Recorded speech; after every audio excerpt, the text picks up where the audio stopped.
This week, I'm reaching back into the Original Self podcast archives for a conversation I think is worth revisiting. Why do we procrastinate even when we know you're putting something off that will make you eventually feel worse later? We tend to blame time management, motivation, discipline, or even laziness. But procrastination is often much more emotional than that. What are we avoiding when we avoid a task? I want to revisit the psychology of avoidance, the short-term relief our brains get from putting something off, and then why some of the things that matter most to us can be the hardest things to begin. If you've heard this one before, I would be curious to know whether you hear something different this time around. And if you haven't, this might be a good week to ask yourself, what have I been putting off? And what's actually underneath that delay? Let's explore the hidden pattern behind procrastination, how your brain turns discomfort into delay.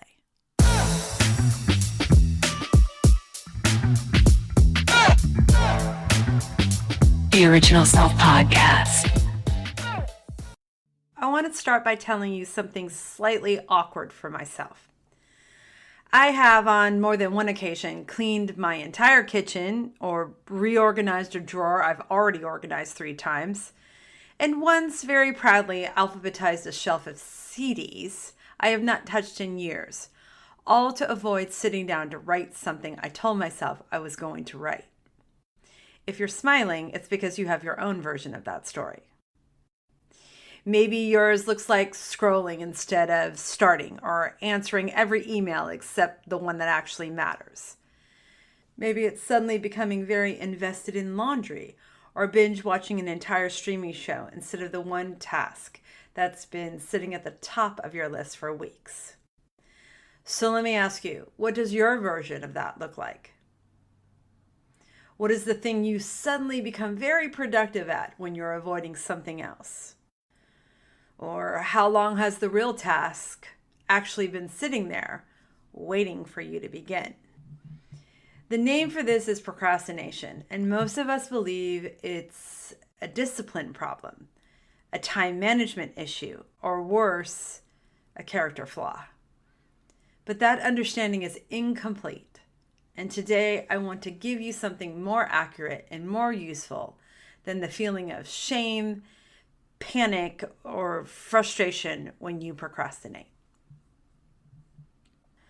Let's start by getting precise, because not all delay is procrastination, and collapsing them into the same thing is part of why we end up beating ourselves up for situations that were never in our control.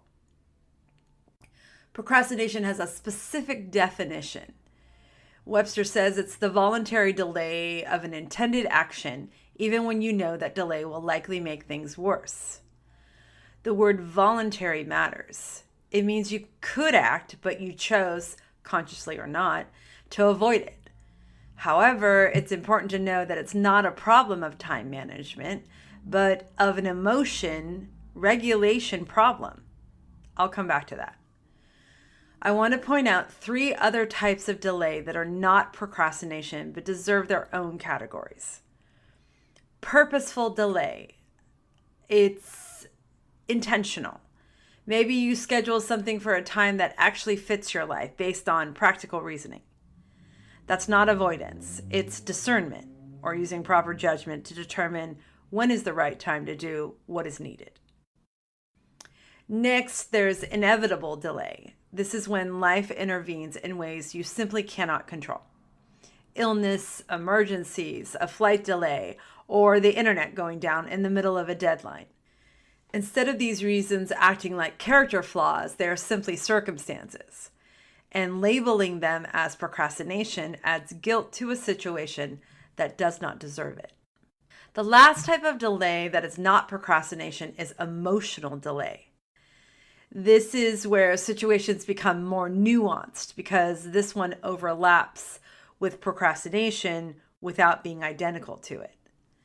Emotional delay is avoiding something to escape a feeling, such as anxiety, boredom, insecurity, fear of failure, or even the weight of grief. An example of this type of delay is the death of someone you love, making even the most ordinary things temporarily redirected somewhere else. Emotional delay brings short-term relief, but it tends to carry a long-term cost, stress, guilt, reduced performance, and the slow accumulation of things left undone. Before we go any further, let's pause to honestly ask ourselves, am I actually procrastinating, or am I labeling something incorrectly? Is this voluntary avoidance, or is something genuinely in the way? If I'm honest with myself, do I already know the difference? So once we have established that something is actually procrastination, it helps to understand that it doesn't always show up the same way. There are 4 distinct types, and recognizing yours can change how you respond to it. The first and most familiar, even if you may not know the term, is hedonistic delay. It's defined as choosing immediate pleasure or gratification over a long-term goal. The donut over the workout you planned. The show over the project. It is the brain's preference for what feels good immediately over what matters later. Ask yourself this: are you choosing comfort now at the expense of something that matters more later? Another type of procrastination is arousal delay. This is the person who genuinely believes, or has at least convinced themselves, that they work better under pressure. I raise my hand to this. They wait until the last minute for the thrill or rush that urgency creates, and sometimes this is real, but more often it is just a pattern that has become familiar enough to feel like a preference. Think about this. Do you believe you work better under pressure, or is that just what pressure feels like when it's the only gear you use? My answer is yes. Next is irrational delay, which means putting off a task even when you know rationally that the delay will make the outcome worse. There is no pleasure in it, no thrill, only avoidance, despite knowing better. Irrational delay tends to come with the most self-judgment because the logic is obvious, but we do it anyway. Sit with this for a second.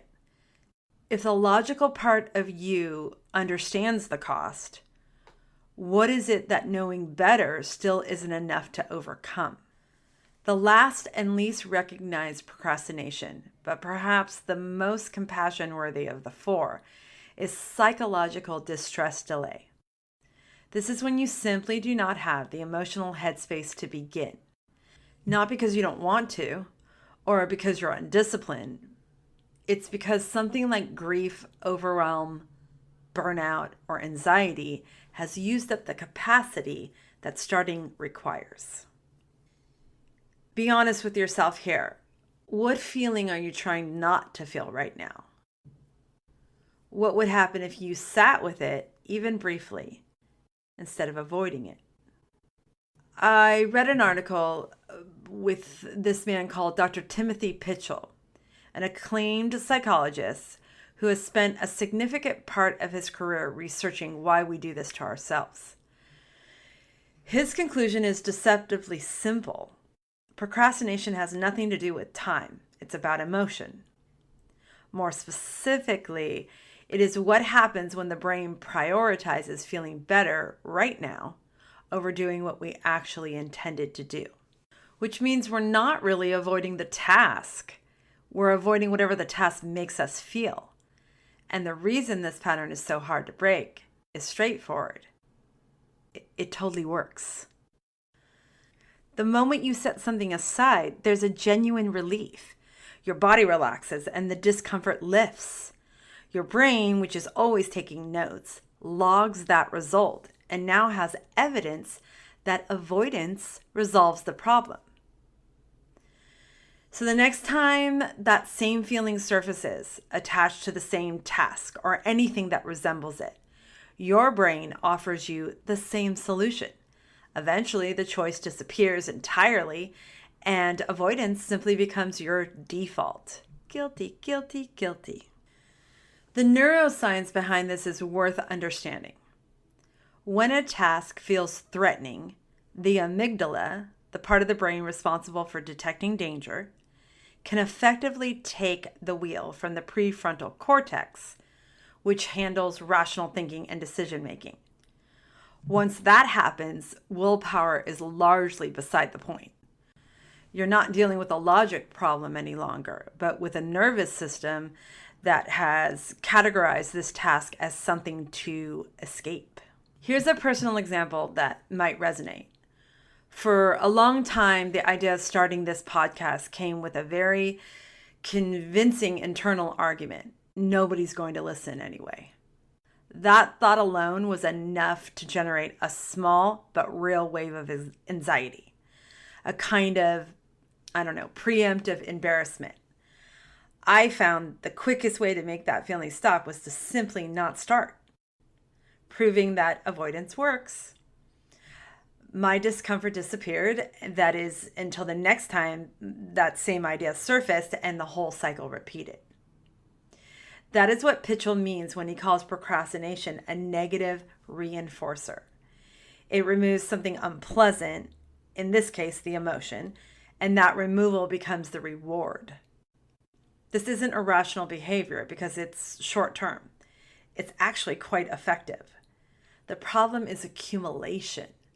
Because every time we let avoidance handle that feeling, we make it slightly harder to face that task the next time around. Turn these questions inward. What feeling might be attached to the thing you're avoiding? If you remove the task entirely, what emotion would still be there? What is the avoidance giving you right now? And what is it quietly costing you over time? So if the brain is working against us, what actually moves us forward? David Allen, the author and creator of the Getting Things Done methodology, offers one of the most practical answers I've encountered yet. He builds his whole framework around one central insight. Overwhelm and uncertainty are not problems of willpower. They are problems of clarity. Instead of motivation leading the way through them, it identifies the very next physical action. So it's not the project, the goal, not the full picture. It's only the immediate, concrete first step. Such as, I need to work on a presentation. But the physical action needed is only opening the document. Don't start with figuring out the business plan. Start with writing one sentence about what the business does. The specificity is the point because the brain can act on something concrete, but freezes in the face of something formless. James Clear, the author of Atomic Habits, says that action comes before motivation, not the other way around. We sit and wait to feel ready, to feel inspired, to feel like the time is right. And we are waiting for something that can only be created by beginning. Ali Abdaal, a former doctor turned entrepreneur, likened procrastination to Isaac Newton's first law of motion. That law states that an object at rest stays at rest, and an object in motion stays in motion. Therefore, by that theory, procrastination is inertia. The task does not get harder the longer we wait, but starting the task does. Once we are in motion, even slightly, the next step becomes easier than it looked from the outside. Which means the question is, what's the smallest possible action I can take right now before the feeling arrives? Not, how do I feel more motivated? Reflect on these questions. What's the very first physical step, not the project, just the first movement? What would it look like to start before you feel ready? That's a good one. Let's talk about self-compassion and how you apply it to procrastination. The connection between self-knowledge and the psychology of procrastination is a layer that's often overlooked, but may be very important. Psychologists Edward Dietschy and Richard Ryan spent years building what they called self-determination theory. That's a framework for understanding what genuinely drives human well-being and motivation from the inside out. I learned a lot about this in school and wrote many papers on it. At the heart of their work are three basic psychological needs, and I want to spend a moment on each one because I think they reveal something important about why certain tasks almost feel impossible to approach. The first psychological need is autonomy. This means the need to feel like your choices are genuinely yours, not performed, not coerced, but freely made. The second is competence, the sense that you're capable of handling what's in front of you, that you can grow within it rather than become defeated by it. The third one is relatedness. So, belonging, connection, the feeling that what you do and who you are actually matters to someone else. So, it's autonomy, competence, and relatedness are the three psychological needs for well-being and motivation. When all three of those needs are present, people tend to function well. When any one of them is missing or under threat, motivation quietly erodes and well-being follows. So when you find yourself stalling on something, it is worth asking which of these three feels most compromised in the moment. Are you avoiding because the task feels forced on you? No autonomy. It's forced. Because you are afraid you're not good enough to do it well? No competence. Defeat. Because it feels like no one will care either way? No relatedness. Connectionless. The avoidance is rarely random, tending to point to something specific. Dr. Kristin Neff, whose research on self-compassion draws from both Western psychology and Eastern, especially Buddhist practice, offers what I think is the most underused tool in this conversation. And it's not more discipline or stricter system or better plan. It is the simple, genuinely difficult act of treating yourself the way you would treat someone you love who is struggling with the same thing. Because the research is consistent on this. Self-judgment does not reduce procrastination. It actually deepens it. When we avoid something and then criticize ourselves for avoiding it, we layer shame on top of the original discomfort. And shame for most people is one of the hardest emotions to sit with. So we avoid that too. The task now carries two layers of feelings we are running from instead of one. The criticism that was meant to push us forward digs a deeper hole. Brene Brown, my favorite researcher on shame and vulnerability, speaks to the idea that procrastination is often less about laziness and more about self-protection. It's actually a way of shielding ourselves from the vulnerability of judgment against trying and falling short rather than acknowledgement for our effort. Understood that way, self-compassion is not a soft option, but the most direct route back to the task. My personal experience with this is many years ago, I had a bad accident which resulted in many broken bones, 6 months off work, followed by another 12 months of physical therapy and very part-time work. In those 18 months of physical healing, I lost control of my hair salon. When I say control, I mean the vibe, the structure, and peace I wanted everyone to feel while spending time and money there. I worked very hard to create an environment that was beautiful, fun, and where anyone could come, regardless of status, looks, money, didn't matter. I hired very talented stylists. I installed systems to help the salon flow effortlessly and was ever present to keep that alive. When I could no longer work or worked way less for all of those months, that feeling disappeared. And when I would walk in, I could feel the stylist not caring about anything but themselves, not coming to meetings and disrespecting everything that I built and worked for. I no longer wanted to be at the salon that I built from the ground up. I no longer cared about all the money I had invested. Still, I kept procrastinating, speaking up, speaking and telling them how I was feeling because I knew it wouldn't be received with understanding and compassion.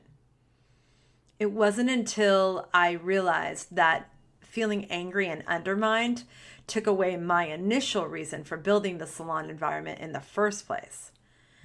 I slowly realized that my sense of competency and relatedness were either gone or highly diminished. I had just buried it in the shame of self-judgment and avoidance. Once I recognized that, what was actually happening, everything shifted. I had thrown my hat in the ring and put everything on the line. I had taken every risk and absorbed every cost, financially, emotionally, and personally. And I had shown a level of vulnerability that they had never dared to come close to. The shame I was carrying didn't belong to me because I had confused their resistance with my failure. And once I stopped doing that, the clarity came back. The procrastination loosened its grip on me. The vision for the salon resurfaced, and I finally made the changes I had been resisting. Here's a couple of questions to think about. When you catch yourself procrastinating, what is the first thing you say to yourself about it? And would you say that to someone you care about who is struggling with the same thing? There's a final layer that ties this conversation back to the larger thread running through this series. Procrastination, at its most stubborn, is often an identity problem as much as an emotional one. When we repeatedly avoid something, we build a story around the avoidance. I am someone who cannot finish things. I'm a person who always starts and stops. I'm not disciplined. I never follow through. When a story about ourselves gets repeated long enough, unchallenged long enough, it stops feeling like a story and it starts feeling like a fact. But this is what I find fascinating and what I think matters enormously. That story is not only shaped by what we tell ourselves, it's also shaped by what the people around us have come to expect of us. In psychology, this duality is captured in two effects that sit on opposite ends of the same spectrum. The first one is the Pygmalion effect. This is what happens when someone genuinely believes in us and lets us know it, not with empty encouragement, but with a real communicated expectation that we are capable. Studies show that belief alone can shift performance. When someone holds a high bar for us and makes that visible, something in us tends to reach for it. You can see this play out in sports as clearly as anywhere. This season, the Golden State Warriors, my all-time favorite NBA team, have won 21 home games compared to 15 away. That means they have a 40% higher win rate at home than they do on the road. While Steph Curry's extraordinary skill and the thousands of hours he has put into his craft are undeniable, I believe the crowd at Chase Center is part of that equation too. I have taken part in thousands of people on their feet, believing in the players, expressing the belief loudly and without reservation, which fuels the team's fire. Confidence has an audience, and the Pygmalion effect suggests that the belief others hold for us doesn't just feel good, it actually changes what we're capable of. The exact opposite direction is called the Gollum effect. Don't say things about Precious. When doubt is the message, spoken or unspoken, direct or delivered through a telling silence, we tend to shrink to fit it. The low expectations have a way of becoming self-fulfilling, not because we're weak, but because the nervous system is extraordinarily sensitive to what the people around us believe we are worth. I'll use the free throw line in the NBA away games as another clear illustration of the Gollum effect in action. The shooter stands alone, and the pressure comes from every direction at once. Their coaches and the team are counting on them to make the extra points, while their own mind runs commentary on their successes or failures.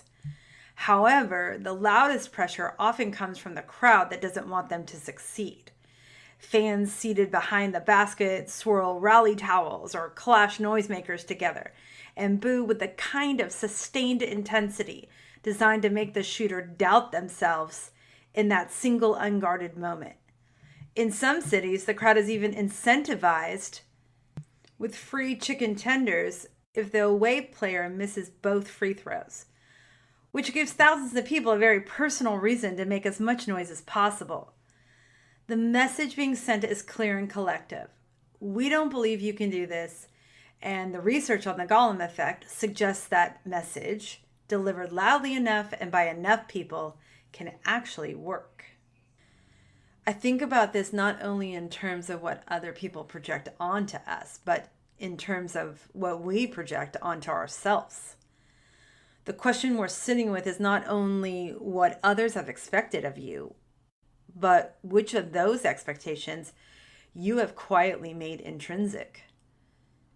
And is the voice driving your avoidance actually yours, or does it belong to someone who decided a long time ago what you were and were not capable of? What feeling is this task asking me to sit with that I haven't yet permitted myself to feel?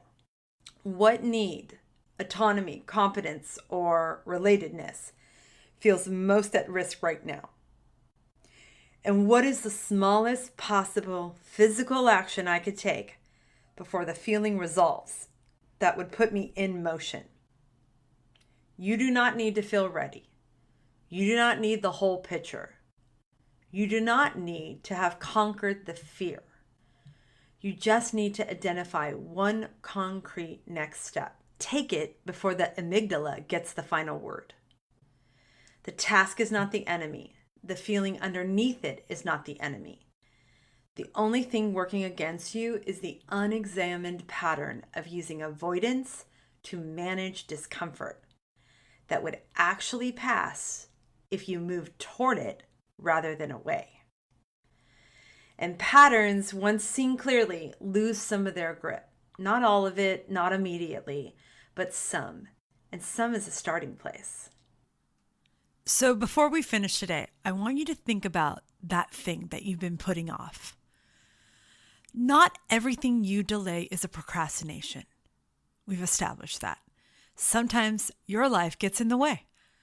Sometimes waiting is a smarter choice. Sometimes you simply don't have the emotional headspace to delve into anything. But sometimes when we're super honest with ourselves, we know we're avoiding. And instead of asking, why can't I just make myself do this? Maybe there's a better question. What happens inside me when I think about beginning? Is it anxiety? Maybe it's boredom, uncertainty. Do you immediately start thinking about whether you're good at it? Or whether someone will judge it? Whether you can finish it? Or if you'll fail? Notice what comes up before you try to fix it. Because that moment between I need to do this and I'll do it later, that's where the pattern lives. Once you can see the pattern, you have something to work with, something to start with. When you see it, that's when you ask one more question. What is the next physical action that I can do? Not how do I finish this? Not how do I finally become more disciplined? It's just what do I need to do physically next? Open the document, put on the shoes, make the phone call, write the first sentence, send the email, whatever it is. 5 minutes, one action, one beginning. You don't have to wait until you feel motivated, because sometimes motivation doesn't create the action. Sometimes action creates the motivation. Maybe that's the piece of procrastination we've all had backwards the entire time. We keep waiting to feel ready to begin, when beginning may be the very thing that helps us feel ready. So this week, when you catch yourself saying, I'll do it later, don't judge yourself. Get curious. What am I avoiding? What am I feeling?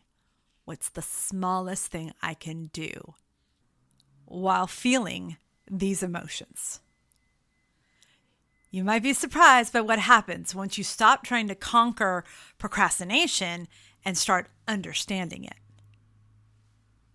I'm Yvette Dakota. You can find all my contact information in this episode's notes. Thank you for spending this time with me, and I'm going to leave you with one last question. What have you been waiting to feel ready for?